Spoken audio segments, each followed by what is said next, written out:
नमस्कार, आप देख रहे हैं संसद टेलीविजन का विशेष कार्यक्रम नेशनल इवेंट्स और मैं हूं आपके साथ राजीव कुमार सिंह। राष्ट्रपति द्रौपदी मुर्मू ने आज राष्ट्रपति भवन में उन महिलाओं के एक समूह से बातचीत की जो प्रमुख स्टार्टअप और यूनिकॉर्न की संस्थापक और सह संस्थापक हैं। ये बैठक राष्ट्रपति जनता के साथ पहल के तहत आयोजित हुई है, जिसका उद्देश्य जनता के साथ गहरा संबंध स्थापित करना और उनके योगदान को मान्यता देना है। महिला उद्यमियों के साथ बातचीत के दौरान राष्ट्रपति ने कहा कि इन महिला उद्यमियों ने भारतीय कारोबारी माहौल को परिवर्तित कर दिया है। उन्होंने इस बात पर जोर दिया कि स्टार्टअप इंडिया कार्यक्रम को हमारे युवाओं की क्षमता का लाभ उठाने और देश में उद्यमशीलता के माहौल को मजबूत करने के उद्देश्य से शुरू किया गया था। आदिवासी इलाकों की पहचान खनन से नहीं बल्कि वहां के प्रतिभाशाली लोगों से होनी चाहिए। छत्तीसगढ़ और मध्य प्रदेश से आए आदिवासी छात्र छात्राओं से मुलाकात के दौरान उपराष्ट्रपति जगदीप धनखड़ ने ये बातें कहीं। उपराष्ट्रपति ने कहा कि आदिवासी हमारे देश की शान हैं। आप जमीन से जितना जुड़े हुए हैं और कोई नहीं जुड़ा हुआ है। उन्होंने कहा कि जनजाति की ताकत को अगर समझना है, इसके महत्व को समझना है, इसकी प्रतिभा को समझना है तो राष्ट्रपति भवन चले जाइए। जनजाति की महिला द्रौपदी मुर्मू भारत की राष्ट्रपति हैं और आज जो दुनिया का सबसे बड़ा लोकतंत्र है, सबसे जीवंत लोकतंत्र है, अप्रत्याशित प्रगति की ओर चल रहा है। आप इस देश के मालिक हैं। आप जमीन से जुड़े हुए हैं जितना और कोई नहीं जुड़ा हुआ है। आज का भारत बदल गया है और यही कारण है कि भारत के 3 सर्वोच्च पद पर कौन बैठा है। नजर दौड़ाइए। नंबर 1 पर है ट्राइबल लेडी, नंबर 2 पर है किसान पुत्र और नंबर 3 पर है अन्य पिछड़ा वर्ग। और दुनिया में क्रांति भारत की वजह से आ रही है। आज भारत अमृत काल में है।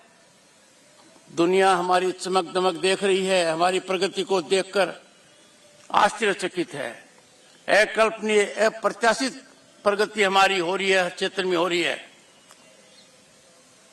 पर बच्चों बच्चियों, 2047 का भारत, जब भारत आजादी के 100 साल का पर्व मनाएगा, उसके कर्णधार आप हैं, उसके योद्धा आप हैं।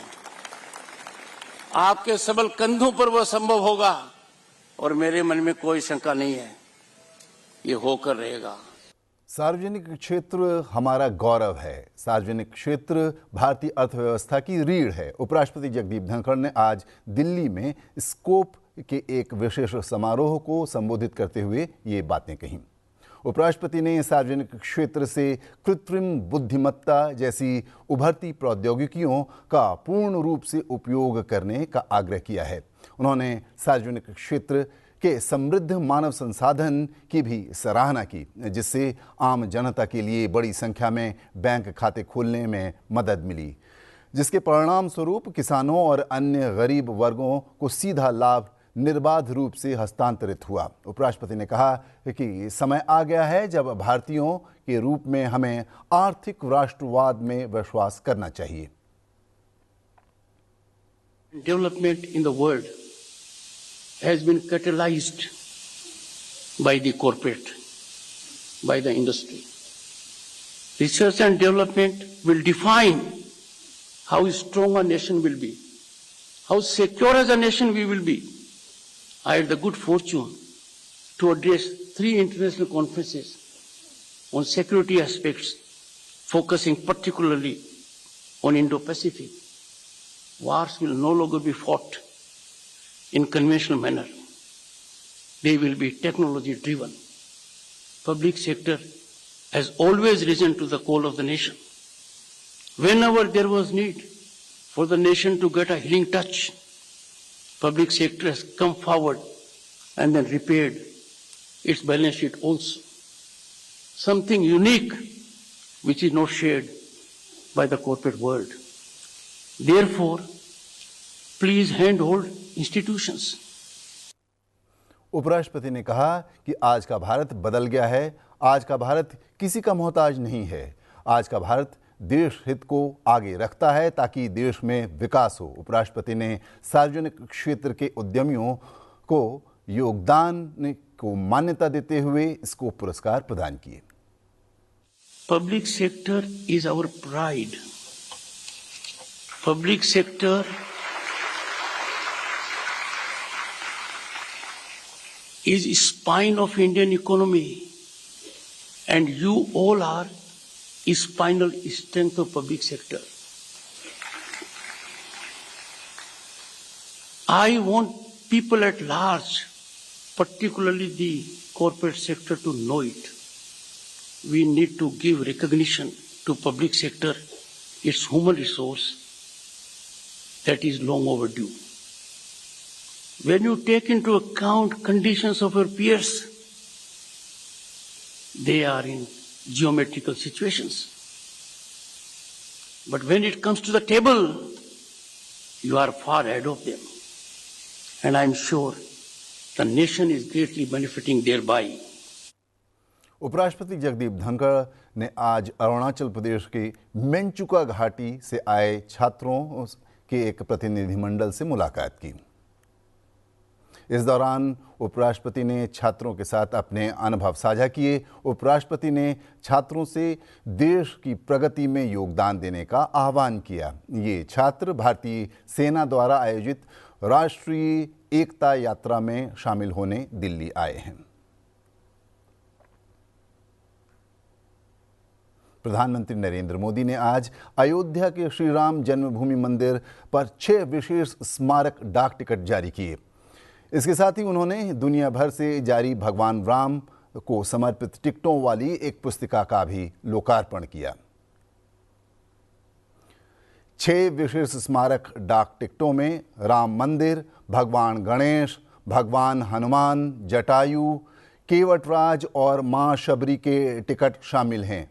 डाक टिकट के डिज़ाइन में राम मंदिर, चौपाई, मंगल भवन अमंगलहारी, द्रवहु, सुदशरथ अजिर बिहारी, सूर्य, सरयू नदी और मंदिर के आसपास की प्रतिमाओं के चित्र शामिल हैं।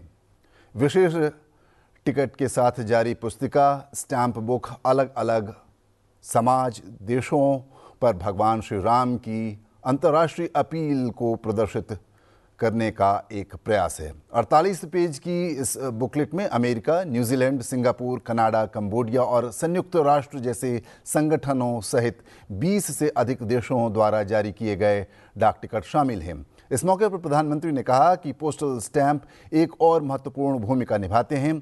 पोस्टल स्टैंप विचारों, इतिहास और ऐतिहासिक अवसरों को अगली पीढ़ी तक पहुंचाने का एक माध्यम भी होते हैं। ये इतिहास की किताबों, कलाकृतियों के रूपों और ऐतिहासिक स्थलों का सबसे छोटा रूप भी होते हैं।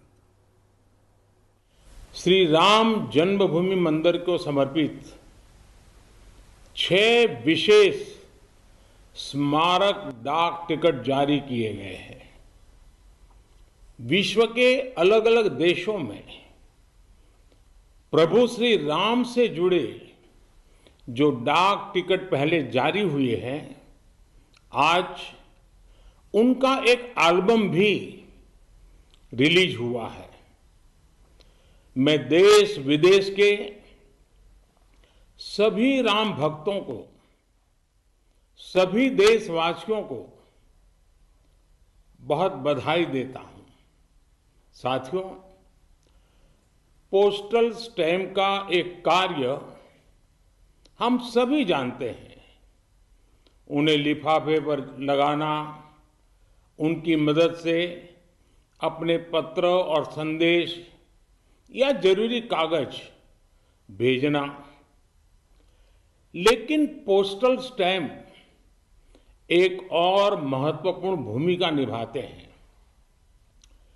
पोस्टल स्टैम्प्स विचारों, इतिहास और ऐतिहासिक अवसरों को अगली पीढ़ी तक पहुंचाने का एक माध्यम भी होते हैं।